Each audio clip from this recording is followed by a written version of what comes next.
বঙ্গে তৃণমূলের বিসর্জন এখন শুধু সময়ের অপেক্ষা মাত্র। বঙ্গকে ধ্বংস করে দিয়েছে বাম তৃণমূল। বঙ্গে এবার হবে নতুন সূর্যোদয়। আজ আগরতলায় সংবাদ সম্মেলনে জানালেন বঙ্গ বিজেপির সাংগঠনিক প্রভারী রাজ্যের সাংসদ বিপ্লব কুমার দেব। পশ্চিমবঙ্গের কোনো কিছু আর মমতা ব্যানার্জি আর কমিউনিস্টরা রাখেননি, সব বিক্রি করে রাখিয়েছে। তার জন্য পশ্চিমবঙ্গের মানুষ তৈরি হয়ে বসে আছে। ইলেকশনের দিনক্ষণ সময়টা আসলেই মানুষ রাস্তায় নামবে।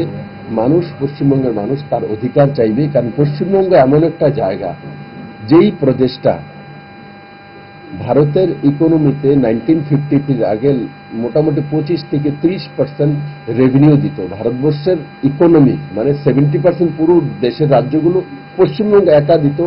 তো এখন সেটা দাঁড়িয়েছে সিঙ্গেল ডিজিটে। কার জন্য হচ্ছে? কমিউনিস্টের জন্য, মমতা বন্দ্যোপাধ্যায়ের জন্য, ওনার ভাইপোর জন্য হয়েছে।